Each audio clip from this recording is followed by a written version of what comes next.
ನಾವು ಸ್ಟಡಿಯನ್ನ ಹಿಂಗ ಮಾಡೇವಿ. ಹೌದೇನ್ರಿ ಸರ್? ಅದಕ್ಕೆ ನೀವು ಹಂಗ ಮಾಡಿರಿ. ನಾನು ಹೈ ಲೆವೆಲ್ ಮಾತಾಡಂಗಿಲ್ಲ, IAS KS ಲೆವೆಲ್. ಯಾಕಂದ್ರೆ ನಾವೆಲ್ಲ ನಾನ್ ಜೀರೋ ಇದ್ದಾಗ, ಇವಾಗ ಇರೋ ಇರ್ಬೋದು, ಜೀರೋ ಇದ್ದಾಗ ನಾವೇನ್ ಇದು ಮಾಡ್ಕೋತೀವಲ್ಲ ಸರ್, ಅವಾಗ ನನ್ ಫೀಲಿಂಗ್ ಆಗಿತ್ತು ಅಂತ ಹೇಳ್ತೀನಿ. ಜೀರೋ ಇದ್ದಾಗ ಸಣ್ಣ ಸಣ್ಣ ವಿಷಯನೂ ಕೂಡ ಹೆಂಗ್ ನೆನ್ಪಿಟ್ಕೋಬೇಕಂತ ಹೇಳ್ಬಿಡ್ತೀನಿ. ರಾಷ್ಟ್ರ ಕವಿಗಳು ಅದು ಸರ್ ಜ್ಞಾನಪೀಠ ಪ್ರಶಸ್ತಿ ಪಡೆದವ್ರ ಹೆಸರಿ ಸೀರಿಯಲ್ ಆಗಿ ಹೇಳಿದ್ರೆ ಕಷ್ಟ ಆಕೇನು. ಸೀರಿಯಲ್ ಅಲ್ಲ, 8 ಮಂದಿ ಹೇಳುದಾ ಕಷ್ಟ ಐತೆ ಸರ್. ಸೀರಿಯಲ್ ಎಲ್ಲಿಂದ ಬರುತ್ತೆ?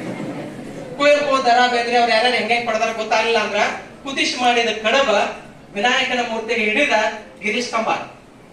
ಕುದಿಶ್ ಮಾಡಿದ ಕಡಬ ವಿನಾಯಕನ ಮೂರ್ತಿಗೆ ಹಿಡಿದ ಗಿರೀಶ್ ಕಂಬಾರ್. ಇಷ್ಟು ನೆನಪಿಟ್ಕೊಂಡ್ರ ಎಲ್ಲಾ ಸೀರಿಯಲ್ ಬರ್ತಾವ. ಕುದಸಿ, ಕು ಅಂದ್ರ ಕುವೆಂಪು, ದ ಅಂದ್ರ ದ.ರಾ ಬೇಂದ್ರೆ, ಸಿ ಅಂದ್ರ ಶಿವರಾಮ್ ಕಾರಂತ್. ಕುದಸಿ ಮಾಡಿದ, ಮಾ ಅಂದ್ರ ವೆರಿ ಗುಡ್, ಕಡಬು. ಓಕೆ, ಕುದಿಸಿ ಮಾಡಿದ ಕಡಬು ವಿನಾಯಕನ ಮೂರ್ತಿ